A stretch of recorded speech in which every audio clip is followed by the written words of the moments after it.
اردلی سرکار جو ہے وہ کافی پریشان ہے اور آپس میں ہی ایک دوسرے کے ساتھ لگے ہوئے ہیں، اور میں سمجھتا ہوں کہ یہ ساری کی ساری نورا کشتی ہے، اور یہ جنرل عاصم منیر صاحب اور فوجی قیادت کو مزید رسوا کرنے کی، کیونکہ یہ بات ذہن میں رکھیے، جنرل عاصم منیر ہوں یا پھر جنرل طاہر شمشاد ہوں یا آنے والے ہوں، اور ان کو ایک بات بتا دوں کہ یہاں سے جاتی عمرہ سے اور شریف فیملی سے آپ کو کسی بھی کبھی بھی آپ کو عزت نہیں ملے گی، آپ کو ہمیشہ آپ کو ملائن کیا جائے گا، گالاں گلوچ آپ کے ساتھ کی جائے گی، اور اس وقت بھی ایک طرف دو طرح کی نون لیگ ہے اور دو طرح کے ہدایات چل رہی ہیں، اور ایک طرف پہلے آتے ہیں جی وہ پہلے ایک ٹیم اتاری جاتی ہے اور اس ٹیم کو کہا جاتا ہے کہ ذرا اس نظام پہ تنقید کریں، جنرل عاصم منیر صاحب پریشر میں لائیں، اور پھر خواجہ آصف صاحب آتے ہیں،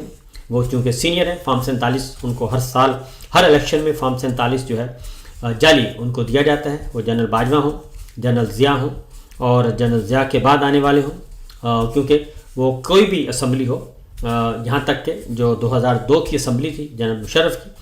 جب صرف 15 لوگ قومی اسمبلی میں پہنچے تھے، 15 یا 17 نون لیگ کے، ان میں سے خواجہ صاحب شامل تھے، اس لیے ان کو فارم 47 دیا جاتا ہے اور پھر ان سے کام لیا جاتا ہے، اور اب ایک طرف ان سے کام نواز شریف صاحب اور مریم صاحب اس لیے لے رہی ہیں کہ ان کو پتہ ہے کہ وہ فوجی بھائیوں کے بہت قریب ہیں، لہٰذا انہیں کو کہا جاتا ہے کہ آپ ذرا ہائبرڈ نظام پہ تنقید کریں تاکہ ان کی لائلٹی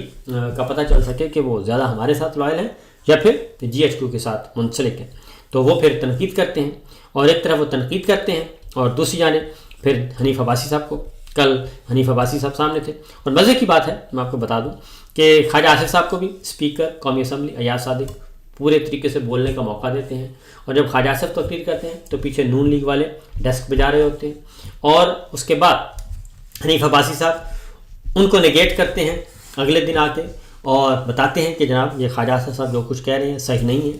اور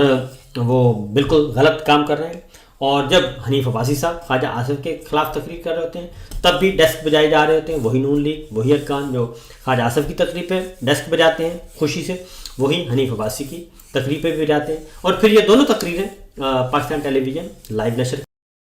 کرتا ہے، کوئی پابندی نہیں ہے، تو میرا خیال ہے سمجھنے والوں کے لیے کافی اشارے ہیں، اگر ان کی عقل گھاس چٹنے نہیں گئی ہوئی، لیکن کافی عرصے سے لگتا ہے کہ ان کی عقل پہ ماتم بھی کیا جا سکتا ہے اور وہ واقعتاً گھاس چٹنے گئی ہوئی